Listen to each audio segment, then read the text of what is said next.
l'homme béni. Parmi les êtres humains qui vivent sur cette terre, il n'y a personne qui n'aime pas être béni.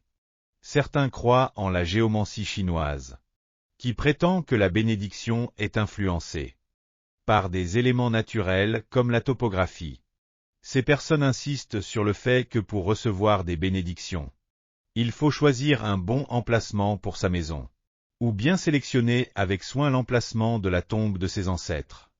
Cependant, Deutéronome 28 nous enseigne que la bénédiction suit les individus. L'histoire d'Israël prouve que cela est vrai.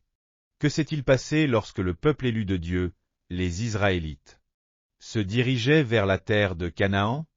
Ils étaient un peuple béni.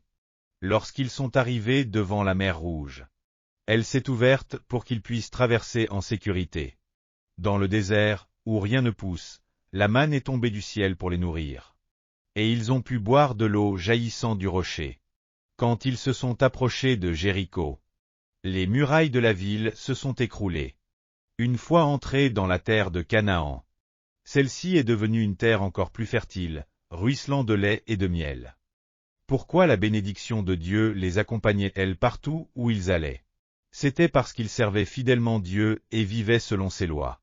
Ils répondaient aux conditions nécessaires pour recevoir les bénédictions de Dieu. Cependant, lorsque les Israélites, ayant reçu les bénédictions de Dieu, et prospérant en terre de Canaan, ont fini par trahir Dieu et adorer des idoles, ils ont perdu leur droit à être bénis. Alors, la famine et la guerre se sont abattues sur eux. Les champs sont ravagés, la terre est desséchée. Le blé est perdu, le vin nouveau a tari, et l'huile fait défaut. Joël 1:10. C'est ta ruine, Israël, car c'est contre moi, contre ton secours, que tu as été rebelle.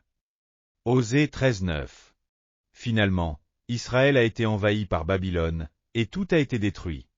De nombreux Israélites ont été emmenés en captivité, et leur terre est devenue une friche. La bénédiction ne provient pas de l'environnement. La bénédiction suit les individus. Lorsque les Israélites obéissaient à Dieu, ils étaient bénis, peu importe où ils allaient. Mais lorsqu'ils se rebellaient contre Dieu, la malédiction les atteignait. Par conséquent, pour devenir des personnes bénies, nous devons être des individus obéissants à Dieu. Alléluia! Si vous avez aimé cette vidéo, n'oubliez pas de vous abonner à la chaîne. Que Dieu vous bénisse abondamment.